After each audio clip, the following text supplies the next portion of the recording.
Bonjour et bienvenue sur votre magazine ICC L'Actu. Bonjour, je m'appelle Jonathan et je vais vous partager mon témoignage.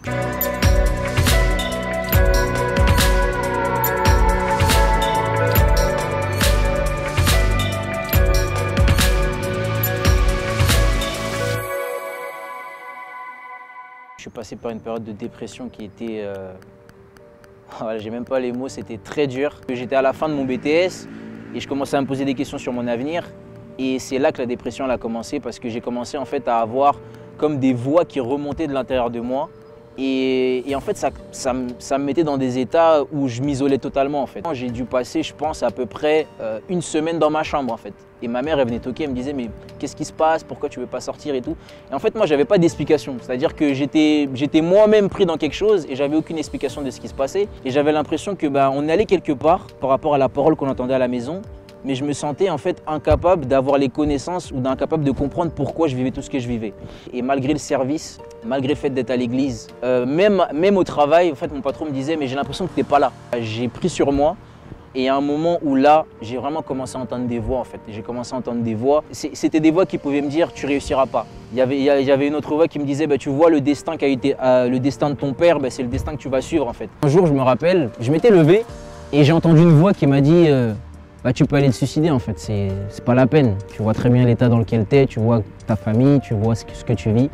Et moi, je me suis dit mais moi, les gens qui me parlaient de suicide, moi, ça me paraissait lointain. Je me disais, une voix de suicide. J'ai vraiment entendu une voix de suicide.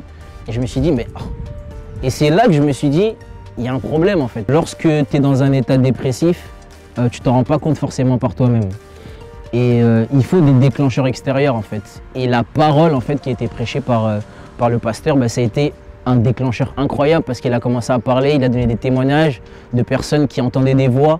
Et en fait, j'ai compris pourquoi en fait, j'étais dans l'état dans lequel j'étais maintenant. Et la parole, en fait, elle a brisé ces voix. En fait. Je me rappelle, le pasteur Yvon, il avait parlé, il avait dit en fait, il faut être violent. C'est-à-dire qu'il faut se battre, il faut résister à ces voix, il ne faut pas les tolérer, etc. Et c'est là que j'ai commencé à me parler à moi-même, en fait. Et j'ai remarqué que quand j'essayais d'en parler aux gens autour de moi, quand je disais, mais tu sais, j'ai tel challenge, ils me disaient, mais moi aussi, j'ai tel challenge. Et je disais, Et c'est là que j'ai commencé à voir que j'étais pas seul. Quand j'ai pu discuter avec certains aînés, avec certains grands frères, avec certaines personnes à l'église, c'est comme si la porte elle était ouverte et la guérison en fait. Et maintenant, je cours à fond vers ma destinée.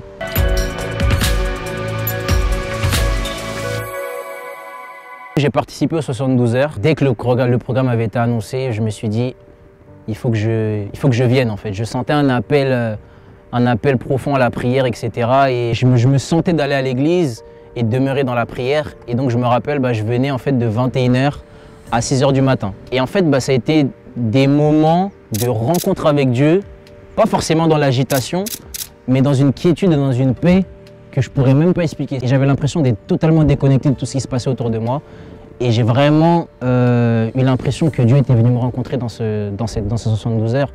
Et c'était vraiment des moments de feu, des moments d'édification. J'ai une audace qui est différente, j'ai une paix qui est différente, j'ai une foi qui est différente. À l'issue des 72 heures de prière, j'ai un témoignage du coup à vous raconter. Et ce témoignage, il est en rapport avec mon père. Et dernièrement, j'ai revu mon père après 10 ans du coup, sans l'avoir vu. Et il était venu ici du coup pour se soigner. En fait, il a une gangrène au pied. Ses vaisseaux sanguins, ils ont commencé à se détruire. Il a eu une espèce d'érosion au niveau de ses os. Et énormément de plaies en fait qui ont commencé à se répandre sur au niveau du genou jusqu'à ses orteils. Il ne pouvait plus marcher. Le verdict des médecins, il était clair, c'est qu'ils allaient amputer les 2 pieds pour éviter que la gangrène remonte et que ça atteigne le cœur, etc. Et même ça avait créé des caillots en fait de sang. En fait, les artères étaient bloquées, le sang ne circulait plus dans ses jambes. Et ça a créé une phlébite. Et en fait, il y avait des thromboses dans ses jambes, et s'il ne coupait pas ses pieds, en fait ça allait remonter jusqu'à son cerveau, ça pouvait lui créer un AVC. Le dimanche après les 72 heures, je suis allé à l'hôpital voir mon père. Après que je suis arrivé à l'hôpital, du coup on a parlé, parce que ça faisait 10 ans qu'on ne s'était pas vu, donc on a discuté. Ça n'a pas toujours été évident avec mon père. Je me suis retrouvé dans une forme de foi, une forme de paix que je ne pouvais pas expliquer. C'est-à-dire que je suis arrivé et on parlait, etc., etc. Et il me disait oui mais le verdict des médecins il est clair. Voilà, ils ont dit que demain à 11h30, après avoir fait le dernier examen, le dernier scanner, S'ils estiment que du coup la gangrène continue à se répandre, ils vont me couper les pieds. Après avoir passé peut-être 1h30 avec mon père, j'ai décidé de prier. Voilà, j'ai décidé de prier pour lui. Et j'ai pas fait une longue prière, hein. J'ai pas fait une longue prière, j'ai juste déclaré la guérison. Voilà, je me rappelle, voilà, je lui ai dit, papa, tu peux fermer les yeux, etc. Et mon père, qui n'est pas un fervent croyant, je l'ai vu tout désespéré, en fait, parce qu'il était totalement désespéré de se dire que le lendemain, on allait lui couper les pieds. Et ça m'a fait mal de voir mon père dans cet état. Et j'ai dit, Seigneur, voilà, étends ta main de grâce, je plaide les mérites de ton sang, etc. Mais une prière simple. J'ai fait vraiment une prière très simple. Et j'ai dit à mon père, ça va aller. Et du coup, je suis rentré.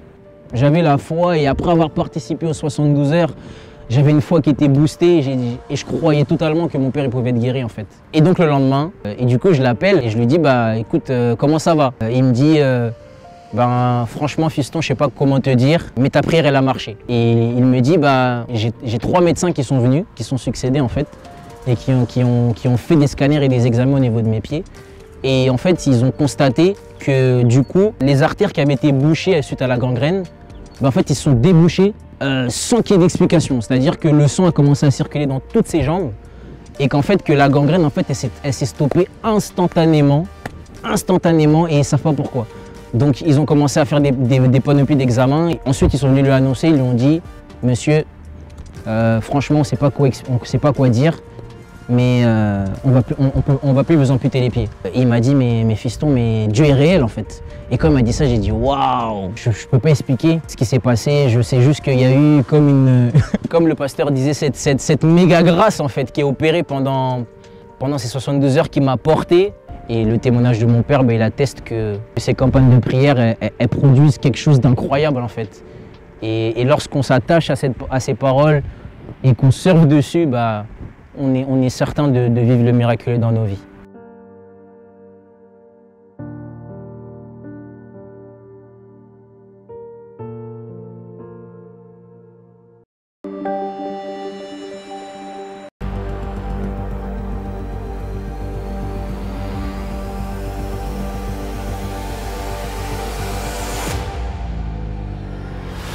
Bientôt.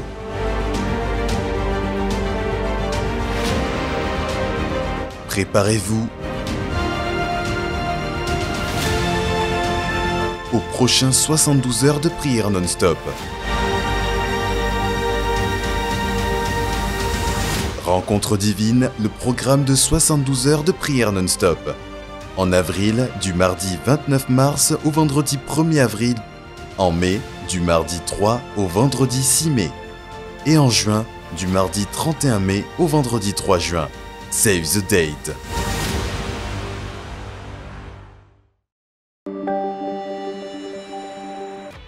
À noter dans vos agendas. Organisé par la plateforme des célibataires épanouis et productifs en collaboration avec les hommes d'impact et familles d'impact, tous les célibataires sont conviés à une veillée spéciale le vendredi 25 mars de 23h à 4h, sous le thème « À la rencontre du cœur de Dieu », avec comme intervenants le pasteur Armand de l'église de Strasbourg et le pasteur Peggy Eman de l'église de Boissy. La veillée se déroulera en présentiel à l'église principale de Boissy-Saint-Léger. C'est la rentrée du parcours de croissance de la nouvelle création avec les classes 001, 101 et 201. Bonne nouvelle, les cours reprennent en digital et en présentiel dans plusieurs églises locales. Les rentrées administratives débuteront dès le dimanche 27 mars 2022. Les inscriptions sont possibles sur égliseicc.com. Si vous êtes de l'église principale de Boissy-Saint-Léger et que vous souhaitez vous inscrire, scannez le QR code affiché à l'écran ou merci de vous rapprocher du stand du ministère de la Formation à l'extérieur de l'auditorium. Pour plus d'informations, écrivez à pcnc@égliseicc.com. Bientôt, à l'occasion de Pâques, notez dans vos agendas un événement spécial le week-end du vendredi 15 au dimanche 17 avril, à l'église principale de Boissy-Saint-Léger. Voilà, c'est tout pour cette semaine. On se retrouve la semaine prochaine. Que Dieu vous bénisse.